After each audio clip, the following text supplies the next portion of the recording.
Olá, boa noite, sejam todos bem-vindos a mais uma live.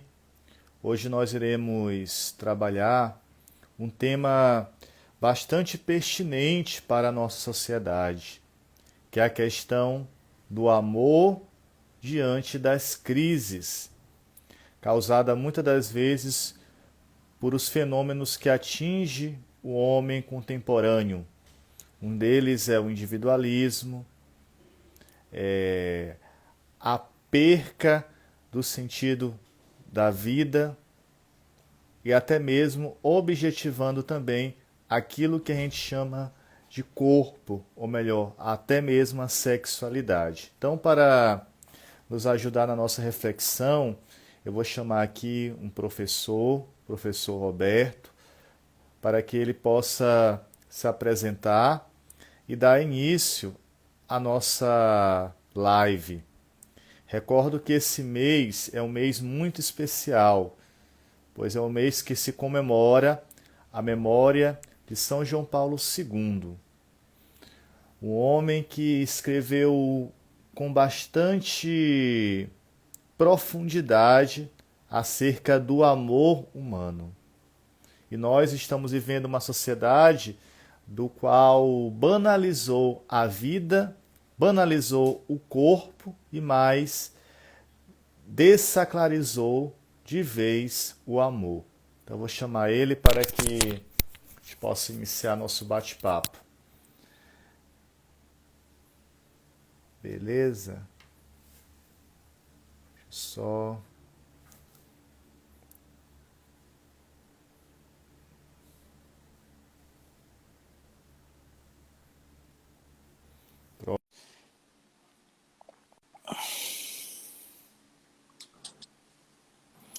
Boa noite, professor. Só ajeitar Boa aqui. noite. Seja bem-vindo, meu caro. Obrigado. Uma honra. Eu que agradeço, eu que sou honrado pelo seu sim nessa noite, a sua disponibilidade.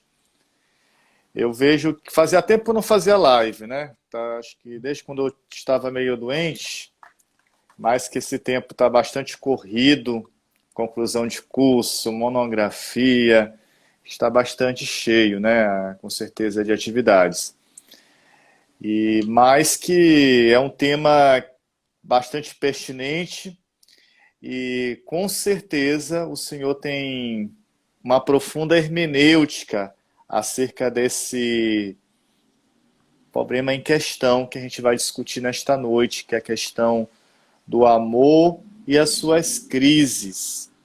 Crises que a gente sabe que não surge do nada, são causadas por vários fenômenos históricos e até mesmo ideológicos, né? Muitas das vezes. Então, com o senhor a palavra, possa se apresentar, fique à vontade. Primeiro, uma honra. Eu fiquei muito honrado com o convite, de verdade, porque a gente está vivendo aí no mundo virtual e a gente tem essa ferramenta maravilhosa que nos possibilita conhecer pessoas do Brasil inteiro, né? E é interessante que a gente acaba aprendendo, né? A gente tem contato com pessoas que têm muito a ensinar, né? E dessas relações, geralmente, são produzidas coisas muito úteis, né? Não só para os participantes, mas também aqueles que estão como observador, né? Então, de certa forma, a ferramenta da internet é uma possibilidade muito grande da gente aumentar esses laços, né? Aumentar essas relações para que o conhecimento possa ser produzido e para que nós aproximamos mais da verdade, né? Meu nome é Roberto Varela, como você bem apresentou, eu sou professor de filosofia há mais ou menos 15 anos, né? Eu sou professor da rede particular aqui de uma cidadezinha do interior do Rio de Janeiro, chamada Volta Redonda, né? Uma cidade que é conhecida no Brasil pela referência à CSN, Companhia Siderúrgica Nacional, né? Uma siderúrgica que cerca a cidade. É uma cidade muito agradável de se viver, apesar da poluição que é exalada dia após dia pela CSN, mas é uma cidade muito boa, muito agradável, índice de violência é muito pequeno. E eu dou aula aqui na rede particular de filosofia, né? Eu dou aula para educação básica, mais propriamente para o ensino médio, e às vezes as últimas séries ali do fundamental, Então, eu tenho um contato aí bastante frequente com os adolescentes, né? Que, de certa forma, são os que mais sofrem com a imposição das ideologias, como você bem disse. Então, nosso trabalho é um trabalho de formiguinha, né? A gente tenta ali, de algum modo, trazer, fazer ali o papel de comunicador de uma verdade que os alunos não estão acostumados a escutar, né? E, de repente, abrir ali um pequeno portal para a possibilidade da limpeza da inteligência deles, né? Eu acho que isso aí é um ponto fundamental. E um exemplo disso é essa live que você propôs, né? Tratar o tema amor pode parecer, no primeiro momento, algo fora de moda, né? As pessoas não falam muito sobre esse tema, as pessoas não acreditam mais no amor, e quando elas se arriscam a falar sobre esse tema, geralmente tratam o assunto de uma maneira muito vulgar, de uma maneira muito superficial, né? E até mesmo de uma maneira excessivamente romântica, né? No sentido de que rebaixam o amor ao mero desejo, ao desejo físico, ao desejo corporal, como você bem disse. Então essa live ela se faz necessária, né? É necessário resgatar o sentido original do que significa a palavra amor. Se a gente perder esse sentido original, eu creio que a gente perde um pouco da nossa humanidade. Mas, como você bem disse, o amor ele não está sofrendo uma crise. Tá? O amor ele passa por várias crises, né, dentro daquilo que a gente conhece como o processo histórico humano. Né? Dá para você elencar vários séculos onde o amor estava em crise. Aliás, dá para ir mais longe. Eu, inclusive, creio que quando você lê o mito de Adão e Eva, você já vê ali uma ausência de amor em algum momento. Né? A relação existente entre o pecado original e a falta de amor é bem evidente quando você lê ali o mito. Então, o amor em crise é uma constância, infelizmente, na história humana. Né? E a gente vai fazer essa live aqui para tentar entender um pouco, né, como isso acontece, para a gente tentar buscar aí, né, alguns aspectos relativos ao tema. Espero que eu possa ajudar, espero que a conversa aqui seja agradável, espero que o pessoal que esteja acompanhando consiga participar também, fazendo perguntas, né, e tirando as suas dúvidas. Eu creio que vai ser uma noite bem agradável. Tá joia? Beleza. Eu estou recordando aquilo que o nosso querido Karol Wojtyła, João Paulo II, ele escreveu de fato um livro que a gente denomina pré-papal, que é o livro Amor e Responsabilidade, né? Que vai dar base àquilo que são as catequeses do amor humano, ou melhor, a teologia do corpo. Ele se situa no contexto histórico de sua época, destacando que o fenômeno do utilitarismo, que objetivava de fato as pessoas humanas. O que é objetivar a pessoa humana? É compreender a pessoa como um objeto, não olhando os seus sentimentos, os seus valores, olhando ela tipo uma máquina do fazer, e tirando aquilo que ela tem mais de perene. Aqui eu entendo como amor, como dignidade. Então, temos esse fenômeno que eu vejo que é tão atual para a nossa sociedade, que é o utilitarismo.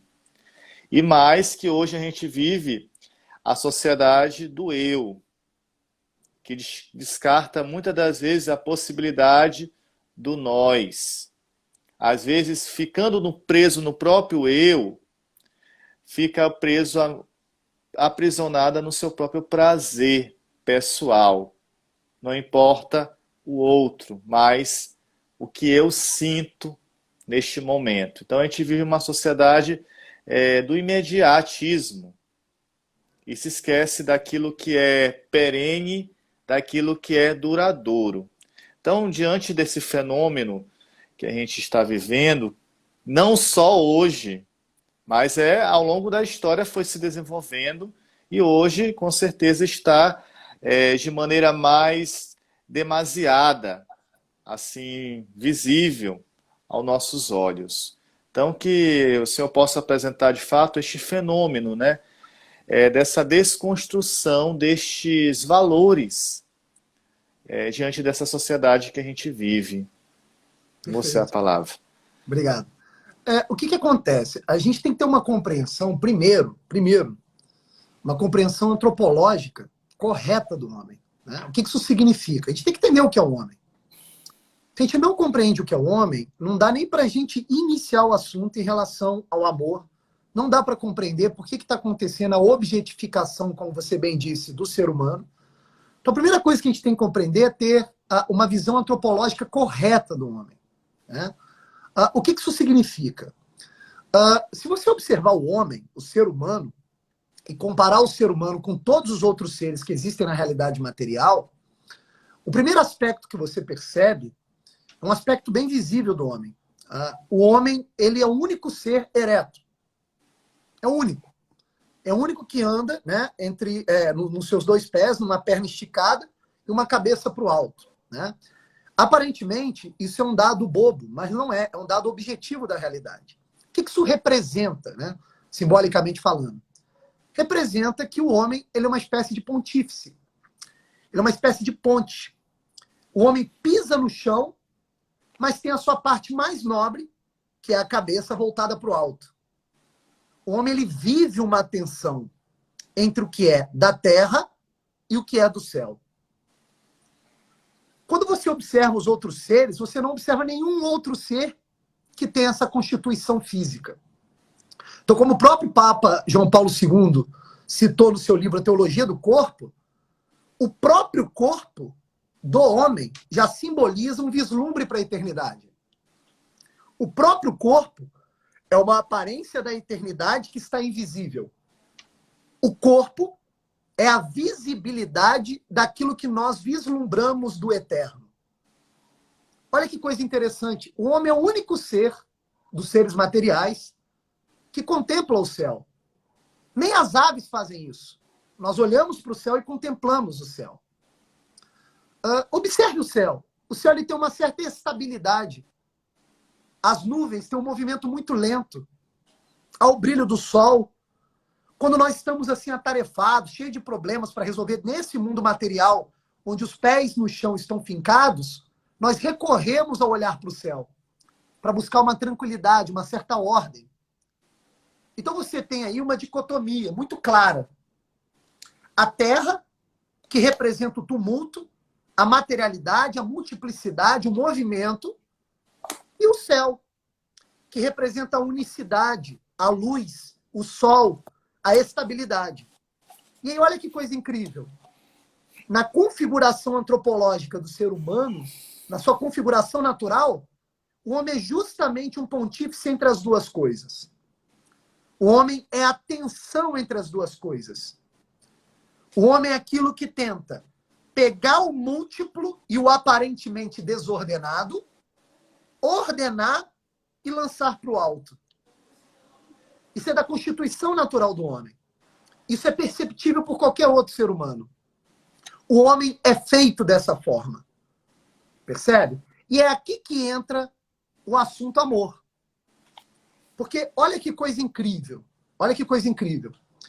Se você observar a realidade e partir da premissa que existe um Deus que assuma a inteligência e que criou todas as coisas, a gente pode lançar uma outra possibilidade a partir desse fato, que é a seguinte: Deus poderia não ter nos criado.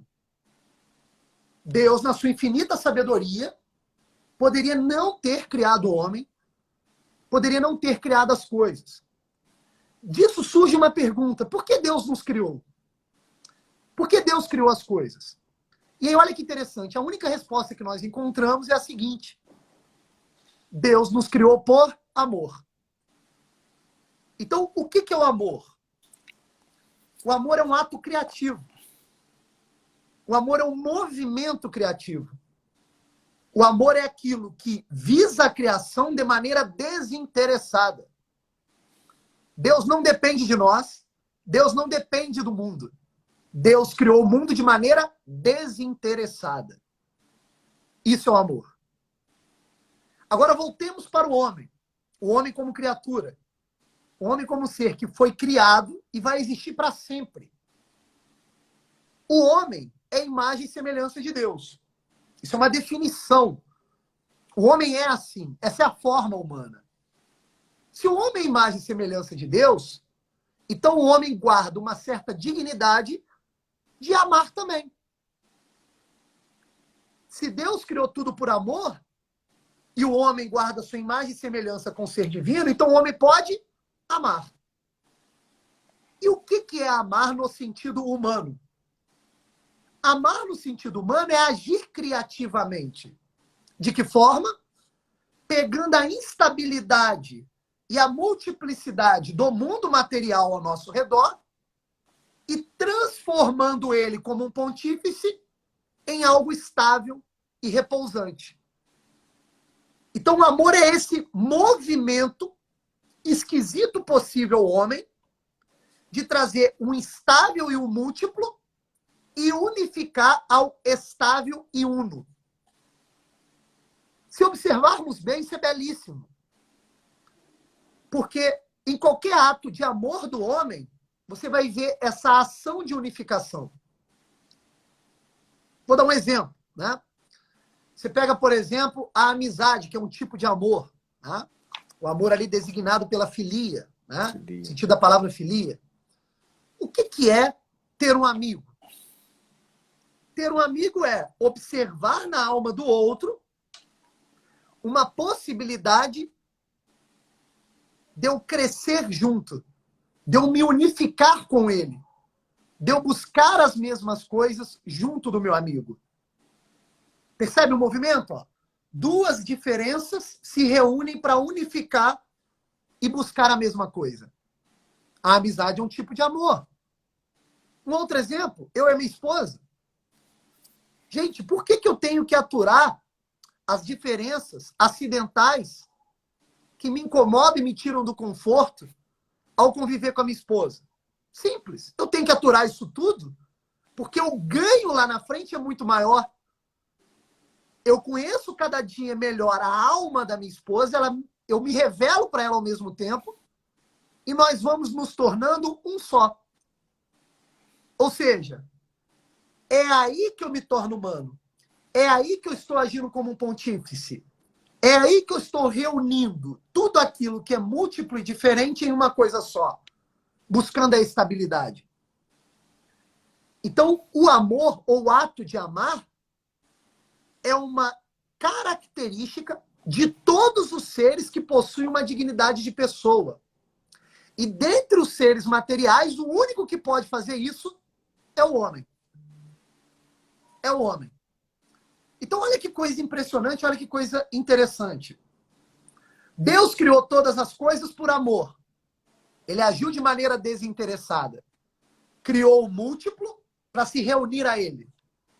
Ao mesmo tempo que o homem, guardando a sua imagem e semelhança com o próprio ser divino, representa esse pontífice, essa ponte, que vai ligar também o múltiplo ao uno. Então, o homem que quer viver de maneira a respeitar a sua própria dignidade é o homem que necessariamente deve amar. Deve amar. E é justamente nesse sentido que João Paulo II tem toda a razão. Por quê? Olha que coisa interessante. Quando eu me relaciono com outro ser humano, tratando outro ser humano como objeto, eu estou afirmando com todas as letras que a única coisa que eu percebo do outro é a forma sensível. É a aparência física. É a objetificação que eu percebo com os meus 5 sentidos. Só que olha que interessante. Perceber os objetos com 5 sentidos até um bichinho faz. O desafio está em não objetificar o outro e buscar com toda a coragem possível o interior do outro. Na mesma medida em que eu revelo o meu interior para o outro. É aí que se inicia o movimento do amor. Então, na medida em que eu objetifico o outro, eu estou negando o amor e, por consequência, negando a minha própria dignidade humana. Estou me rebaixando aos animaizinhos. Eu estou vivendo como um cachorro. Estou vivendo como um porco. Eu não estou contemplando mais o céu. Eu estou chafurdando na lama. Eu estou chafurdando na materialidade, nos objetos, no múltiplo, no caos. Percebe? Perfeito. Outro fator que a gente observa que o corpo é dom. Quando o senhor falava que da união matrimonial, você com sua esposa, tem essa questão dessa ponte que se realiza entre um eu e um outro eu para a construção de um nós. Aí tem aquela narrativa do livro do Gênesis, não é mais um só, é um só corpo. Boa. E aí a gente compreende que o nosso corpo, ele é dom. A nossa sexualidade é dom. A nossa vida é um verdadeiro doás em prol do outro.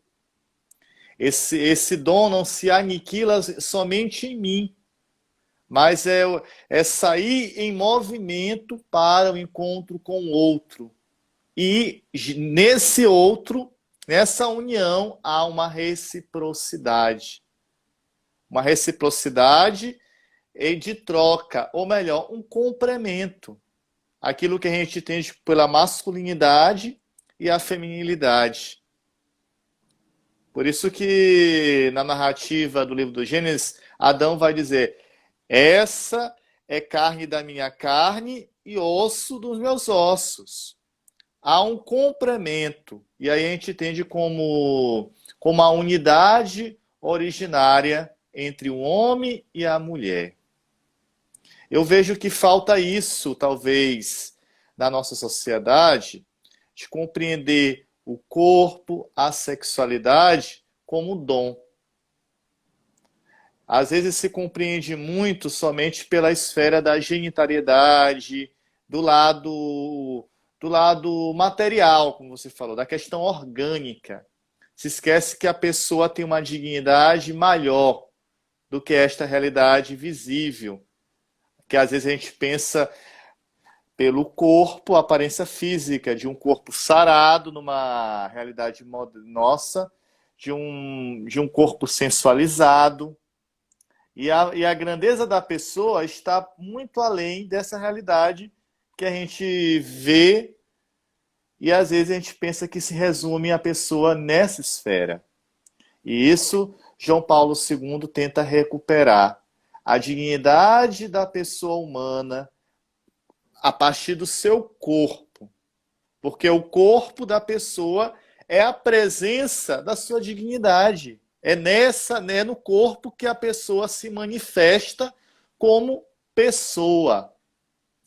E é interessante que o senhor colocou que se as pessoas negam essa realidade, dessa dimensão corpórea, vivem como animais, porque nega aquela potencialidade que só o ser humano tem. Que São Tomás de Aquino vai dizer aquilo que qualifica o ser humano como a criatura mais perfeita. É a única que chamamos de pessoa, porque ela é dotada de racionalidade e de liberdade e mais, e de vontade. Os animais não. Os animais agem pelo instinto. E a questão dos animais, muitas das vezes, a sua dimensão sexual é ligada somente pelo instinto e pela prole, para preservar a espécie. E nós, seres humanos, não vivemos somente essa realidade orgânica. Por isso que é preciso olhar também a dimensão do amor através do viés da liberdade e da vontade.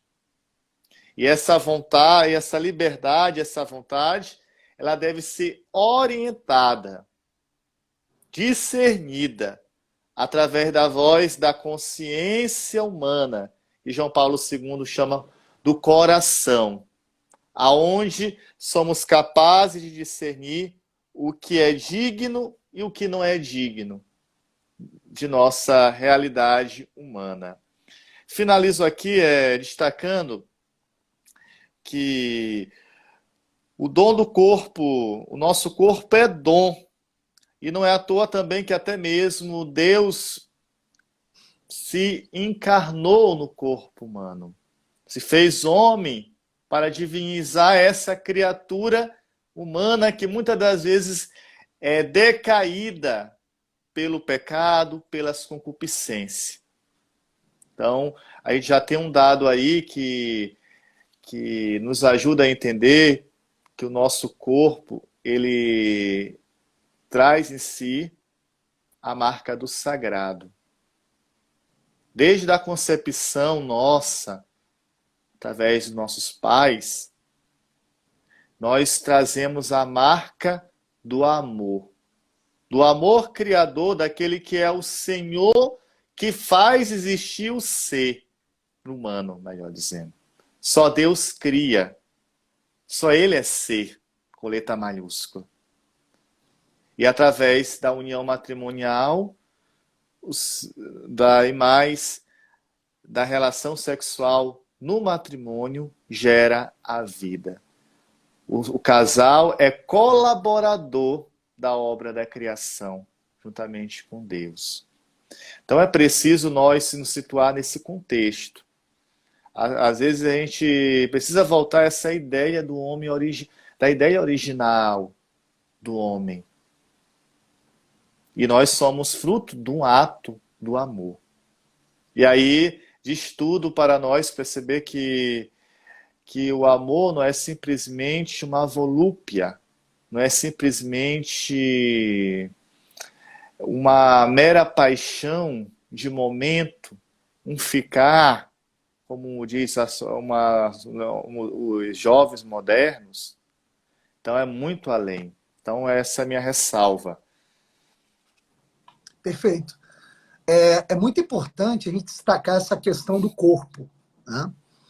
Porque se você observar, antes do cristianismo, as grandes filosofias, inclusive as gregas, né, que é dali que surge, é o berço da filosofia, há uma compreensão correta do ser humano. No entanto, há um erro acidental cometido entre os gregos. Eles geralmente colocam o corpo, a parte material do homem, como se fosse algo imperfeito e que puxasse o homem para baixo. No entanto, se você observar bem a doutrina cristã, isso é corrigido de uma maneira genial. Por quê? Observa-se que o homem, ele não é uma alma, um espírito aprisionado no corpo. Não, não. O homem é uma alma e um espírito que vislumbra a eternidade e que utiliza o corpo como sinal aparente dessa eternidade. Em suma, o homem é uma união substancial entre corpo e alma. Aristóteles meio que corrige Platão nesse dado, né? O Aristóteles ele já dá um vislumbre para aquilo que o cristianismo vai bater o martelo e vai confirmar, né?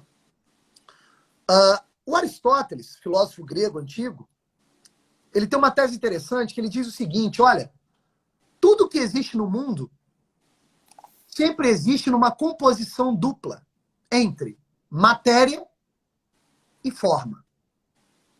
Então, tudo possui uma aparência física corporal e uma essência espiritual, podemos dizer assim, né? Então, por exemplo, né, quando eu olho um objeto comum, como essa caneca, né, eu observo a aparência da caneca, mas, ao mesmo tempo, o meu intelecto ultrapassa os meus sentidos e capta a essência da caneca. Essa essência é a forma e a aparência é a caneca. Só que olha que coisa impressionante. Observar uma caneca e qualquer objeto ao meu redor, dentro dessa realidade material, me faz perceber que o meu intelecto consegue a compreensão total da essência desses objetos. Só que quando nós tratamos o ser humano, ou seja, quando eu observo outro ser humano, eu tenho um choque. Por quê? Por mais que eu consiga perceber com os 5 sentidos a aparência física do outro, que é o corpo, esse corpo me puxa e chama a minha atenção para algo muito maior do que ele. E nesse exato momento eu uso o meu coração e o meu intelecto para captar a alma do outro. E aí eu tenho uma certeza que me assusta. A alma e o espírito do outro é inabarcável. Não é como a essência da caneca. É algo muito maior. Eu percebo uma tendência de imortalidade no outro ser humano. O corpo já me dá essa pista, porque ele é diferente de todos os outros seres. E quando eu começo a vislumbrar a alma ou o espírito dessa outra pessoa, eu percebo ali um sentido de eternidade, algo inabarcável. E aí, olha que coisa interessante. Ao perceber a alma do outro como algo inabarcável, como algo indefinível, como algo que tem uma história tão gigantesca que eu não consigo abarcar com o meu esquema mental, eu tenho, então, duas opções de escolha. A primeira opção é eu me acovardar. Eu falar, meu Deus, a alma dela é inabarcável, não dá para mim. E quando eu começo a agir pela covardia, qual é a minha tendência? É eu objetificar o outro. É eu formar um esquema mental do outro e transformá-lo em um objeto da minha paixão. Eu começo a jogar no outro todos os meus desejos mais internos, todos os meus esquemas mentais. Tudo aquilo que eu busco de prazer no outro. E aí eu começo a utilizar o outro como fonte do prazer sexual, como garantia de um status para a sociedade, como uma possibilidade, né, ilusória de somar à minha aparência algo que tenha valor social. Eu começo a entrar no jogo daquilo que eu imagino que a outra pessoa deva ser para mim. Ou seja, eu construo um esquema mental da outra pessoa e passo a tratá-la desse modo. Eu a limito. Nesse sentido, eu me acovardei. Nesse sentido, eu não estou preparado para o amor. Nesse sentido, eu estou limitado pela paixão. Sabe o que vai acontecer? O que vai acontecer é óbvio. Eu vou ter uma relação com essa pessoa, eu vou ter ciúmes dessa pessoa, eu vou provocar ciúmes nessa pessoa, eu vou brigar com essa pessoa, eu vou agir pela vingança, eu vou sofrer quando ela partir, eu vou achar que minha vida acabou quando ela partir, eu vou procurar alfinetá-la, machucá-la, para somar ao meu ego, ao meu eu mais falso possível, que eu esquematizei na minha mente. Ou seja, eu escolhi aquilo que Santo Agostinho chama de amor menor. Eu escolhi me amar. Me amar significa jogar para o outro o esquema mental que eu mesmo criei, para satisfazer meus prazeres mais pequenos e animais. Essa é a primeira escolha. Essa é a escolha dos medíocres, essa é a escolha dos fracos. Essa pessoa não pode amar porque ela não se lança para o outro. Ela esquematiza o outro e fica presa em si. É isso que nós chamamos de egocentrismo.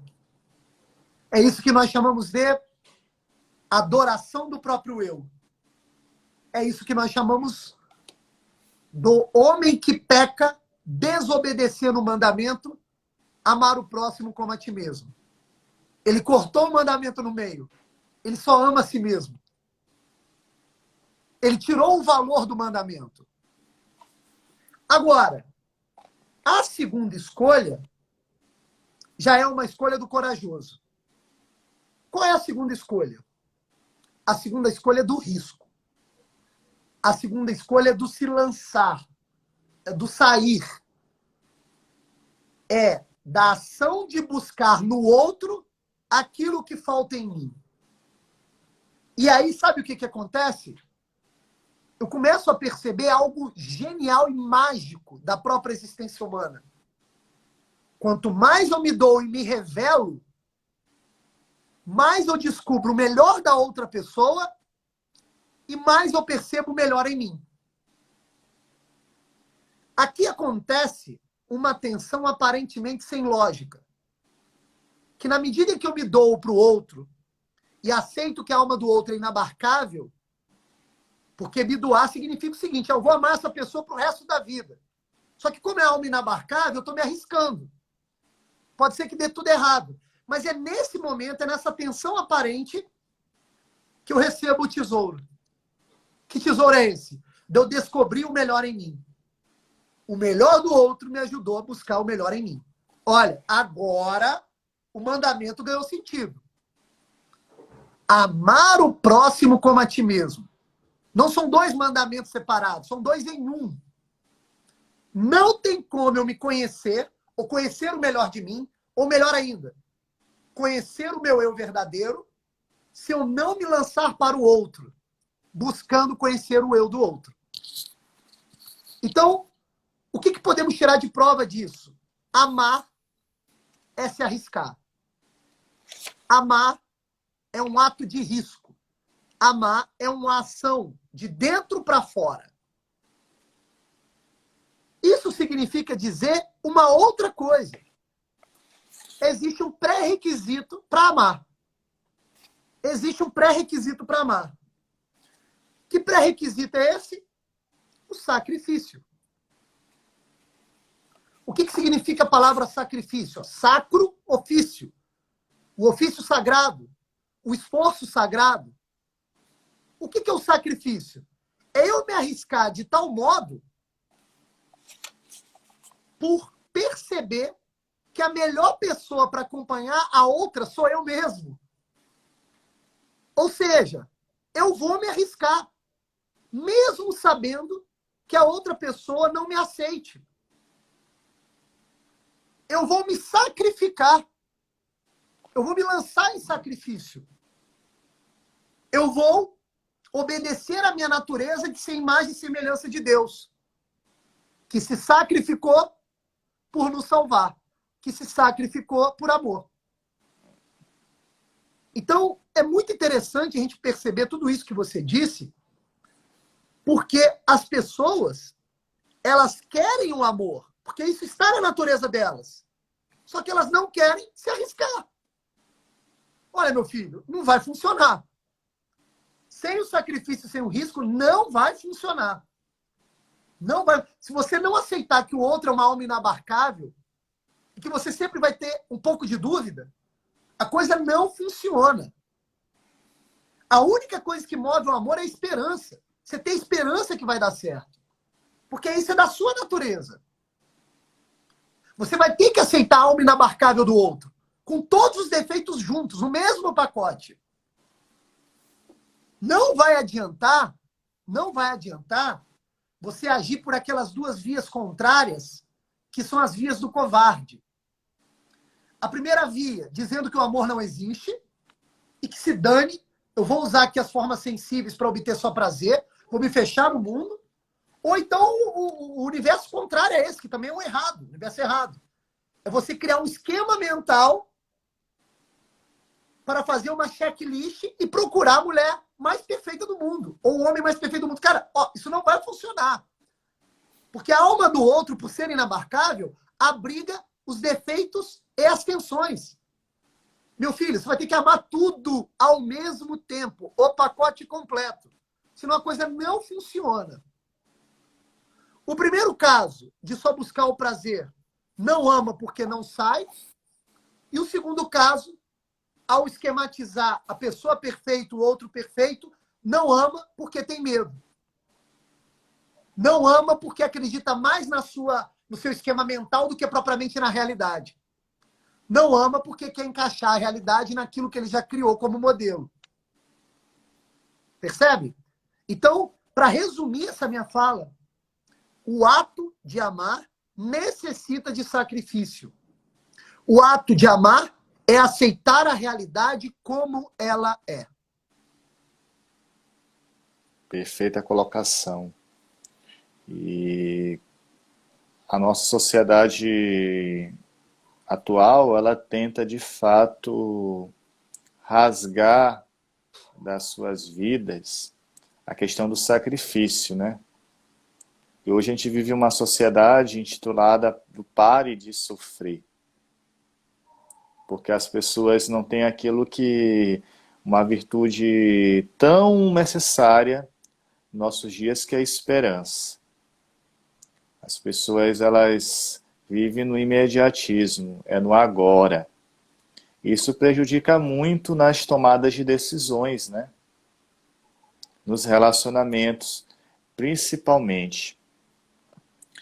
Quando ressaltava a questão de fato, não existe de fato relacionamento perfeitos, né?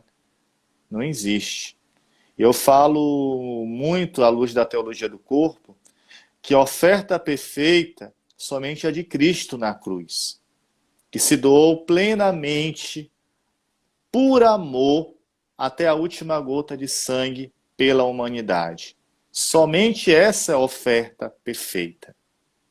A oferta humana, a oferta do amor conjugal, sempre irá ter falhas, devido às fragilidades carregadas das nossas próprias concupiscências. Por isso que é necessário o diálogo, esse amor recíproco, principalmente o perdão. E não é à toa que Paulo, na carta aos Efésios, vai dizer que os esposos devem amar a sua mulher, assim como Cristo amou e se doou à sua igreja. É o modelo, ou melhor, o protótipo para o casal, né? O Cristo que se doa. E serve para nós perceber que o relacionamento é um eterno ofertar, é um eterno sacrifício, é uma eterna hóstia de oração, melhor dizendo. E isso a sociedade esqueceu. Parece que o amor, o verbo amar, se tornou apenas uma utopia. E aí, principalmente nos nossos jovens. Se a gente for escutar um jovem, um testemunho de algum jovem, a maioria são desacreditados dessas bases que sustentam a família. Não acredito mais no matrimônio, não acredito mais numa fidelidade, né? Que é algo caro para a nossa sociedade e para as famílias, a fidelidade conjugal. Então, a crise do amor é uma realidade bastante complexa, porque engloba não só questões socio-históricas, mas também até mesmo psíquicas, né? E quantas pessoas doentes nos seus relacionamentos, né?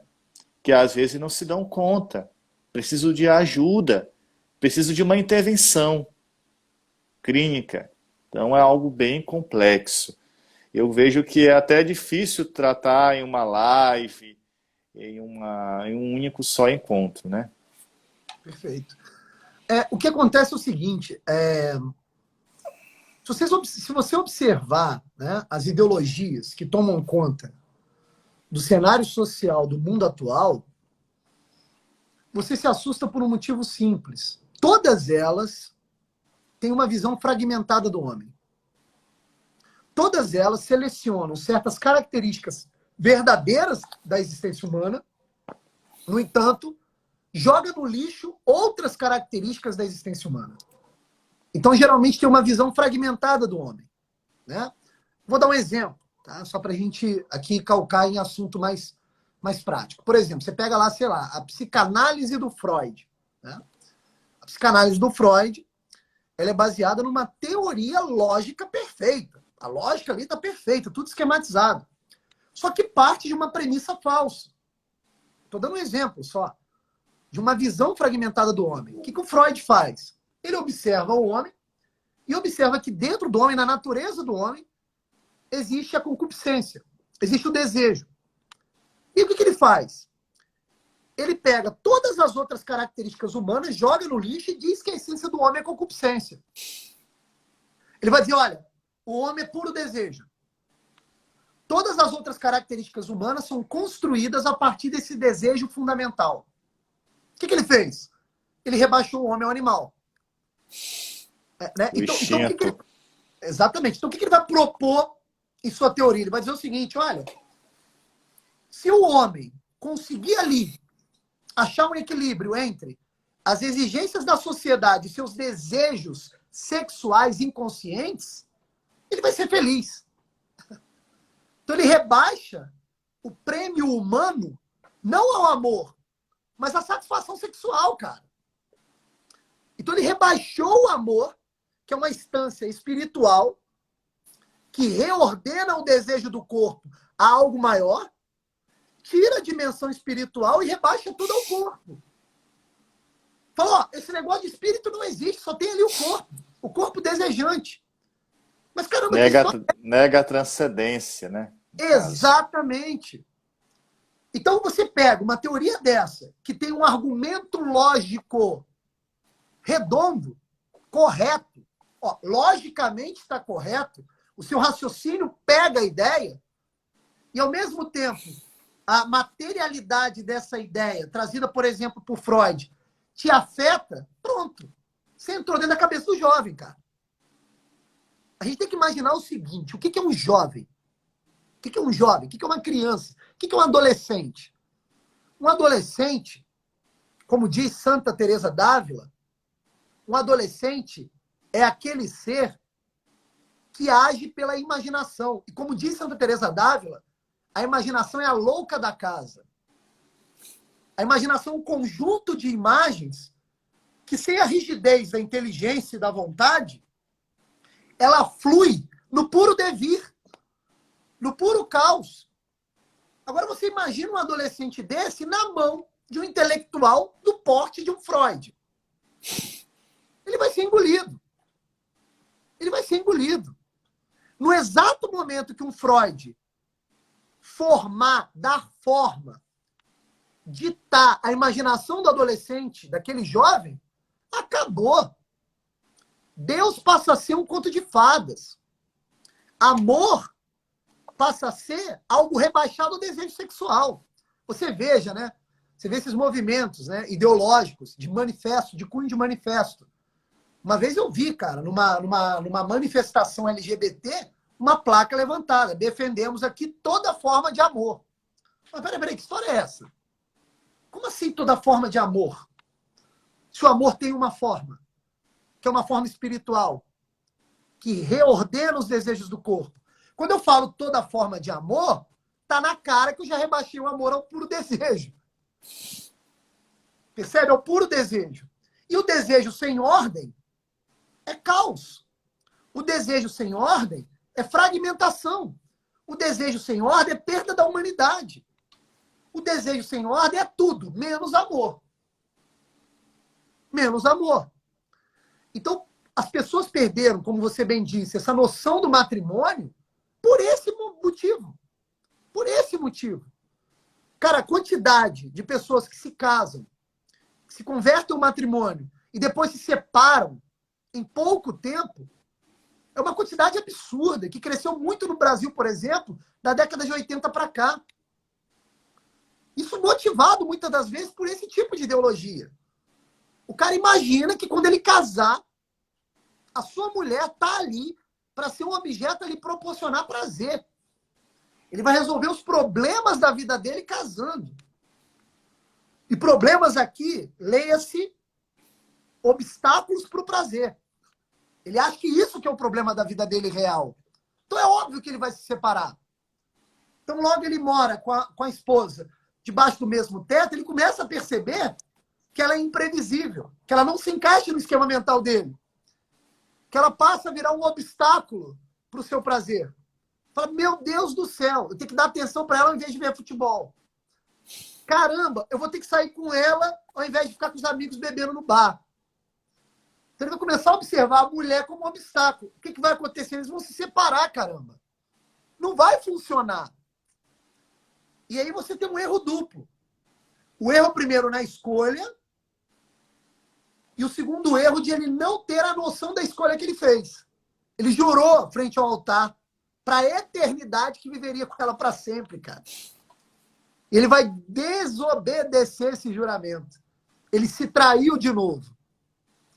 Então, a crise do amor contemporâneo é esse movimento contínuo de se trair, de se enganar, de certa maneira, sujar a própria inteligência para não perceber o real, de viver o mundo da fantasia, de se machucar. Então, assim, é um negócio horrível de se ver. Horrível de se ver. As pessoas não têm nem mais noção, para a gente ter uma ideia, né? As pessoas não têm nem mais noção da complementaridade óbvia entre os sexos, cara. Até isso se perdeu, que é um dado óbvio da realidade.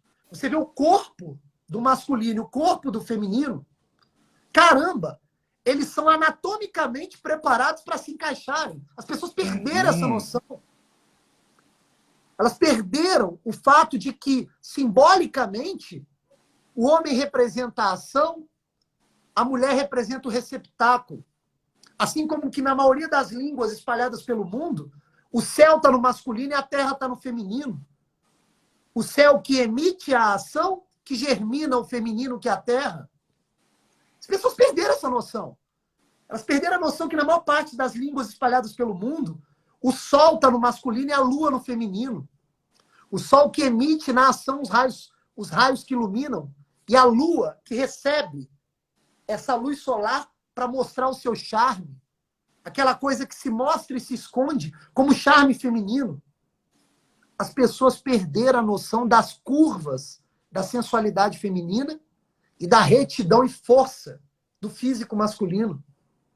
Você veja, né? Nós estamos fazendo aqui uma live sobre a questão do amor, que está no cunho espiritual, para, de repente, informar pessoas que já perderam a análise simbólica até da aparência material. Percebe? Então, o trabalho é de formiguinha e muito difícil. É muito complicado. Estamos vivendo um momento assim único, onde um amor que já entrou em crise várias vezes, em vários momentos da nossa história, ele está ali beirando o fundo do poço.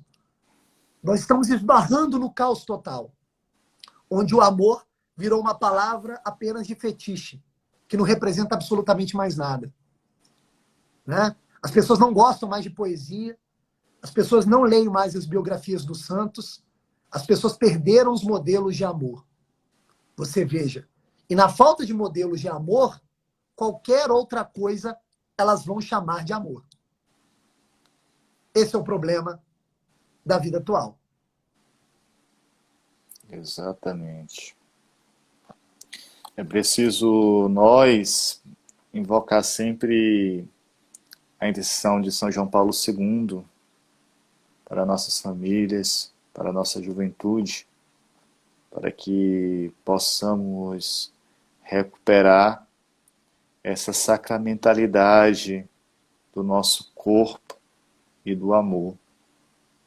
Nós somos feito imago Dei, por isso que somos inflamados pelo amor.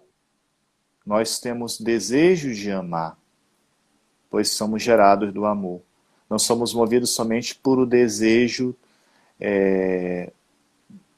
do eros, como a gente entende da genitalidade, mas uma energia que brota do amor autêntico que é o próprio Cristo.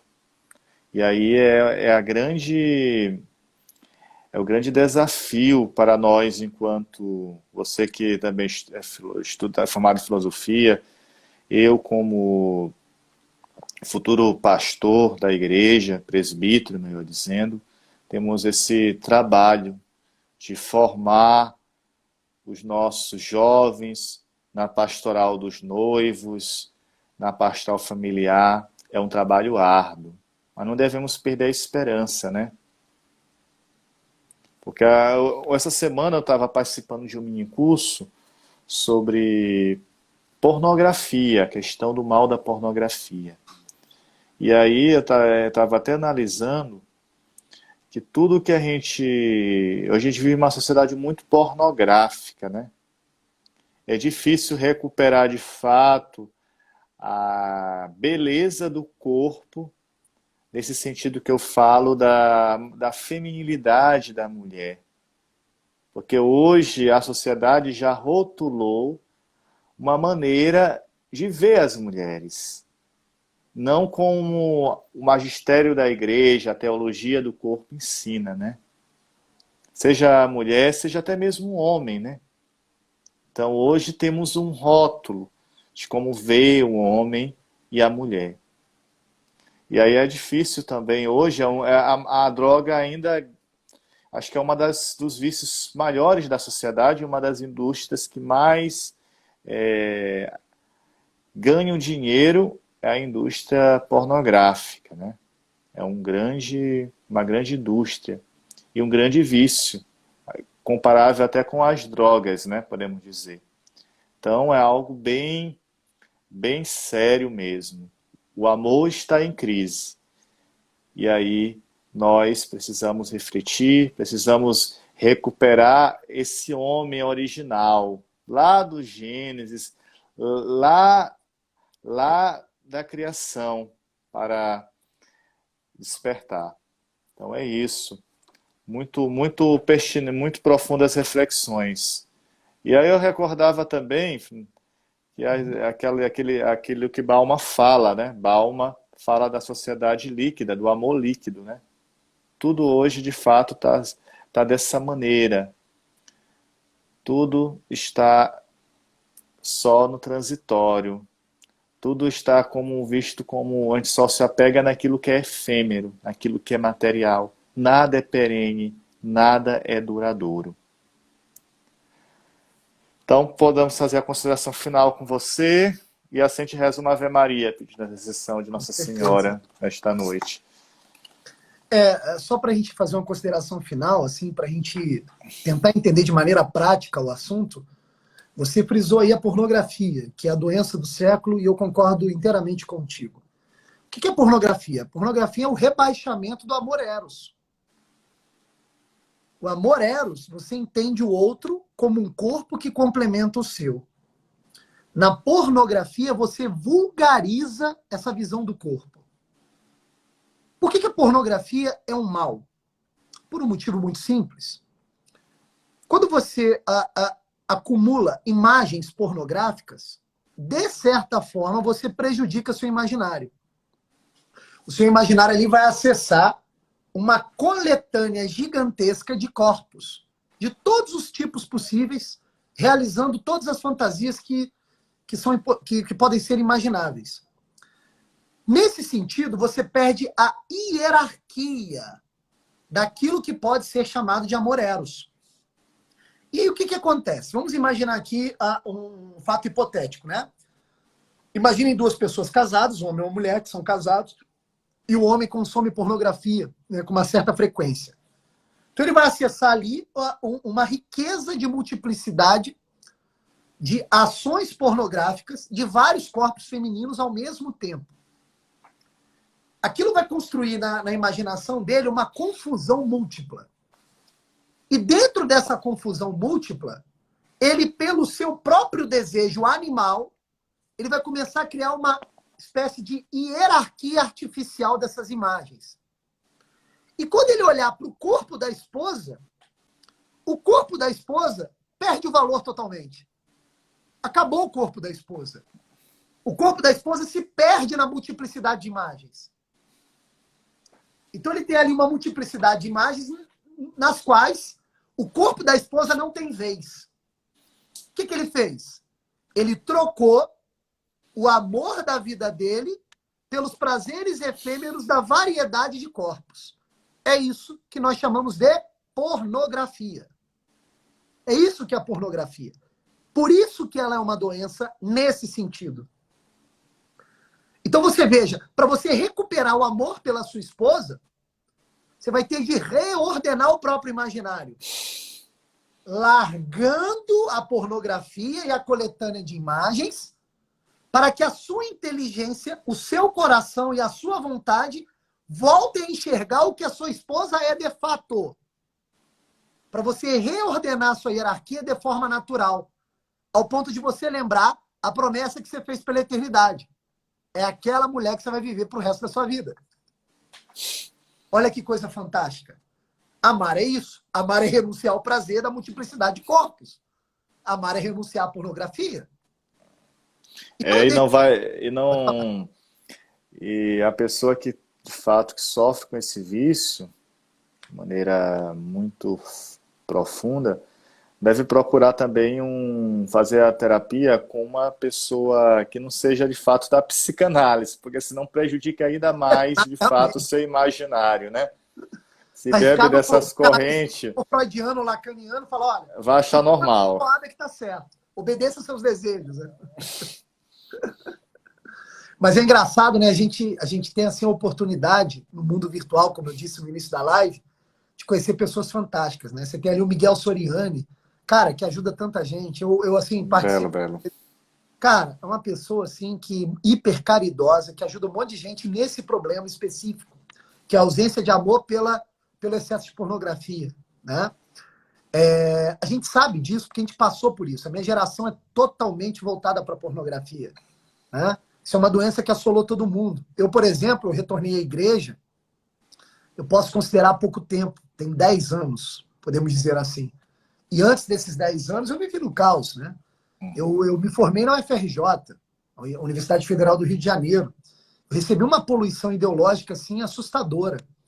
Então eu chafurdei na lama, eu fui fundo, né? Então até a gente se reorganizar e começar a perceber a realidade como ela de fato é, quando você percebe isso, você começa a reconhecer nas pessoas um exercício de caridade, que é o caso do Miguel Soriani, que eu aconselho todo mundo a acompanhar na internet. Tem um também, o Mal Que Eu Não Quero, é um outro também perfil de Instagram, que ajuda nessa questão, né, da pornografia. Marcelo Varela diz aí, meu primo, né? Me parece que só largar sem a confissão não parece suficiente. Exatamente. A confissão é um sacramento emprestado da tecnologia da religião, né, da igreja, que nos ajuda muito nesse sentido. Porque a confissão é interessante, né? A confissão nada mais é do que um sacramento que te motiva a verbalizar a podridão que você é. Sacramento de cura também. Exatamente, é um sacramento de cura, porque a graça incide ali, né? E você é curado. Então eu tendo a concordar com o meu primo, né? A confissão é um sacramento necessário. Talvez uma ajuda psicológica apenas não satisfaça esse problema. Tem toda a razão, Marcelo. Então, assim, tentando aí buscar as considerações finais, é muito importante as pessoas que acompanharam a live perceberem o seguinte, que o amor, ele pode até se iniciar com uma paixão pelo vislumbre físico do corpo, porque o corpo é importante. E devido ao fato de nós sermos imperfeitos, toda a relação que nós iniciamos é uma relação física e corporal. Mas tão logo essa relação se inicia, é necessário compreender no corpo do outro um portal para algo muito mais profundo e inabarcável, que é a alma, o espírito do outro. É aqui que está o ato de amar. É aqui que está a abertura para o amor. Se a gente se fechar para o corpo do outro, nós não estamos preparados para amar. Se nós estamos num grau de imaturidade, onde apenas a forma sensível das coisas nos traz prazer, então é necessário repensar a própria existência.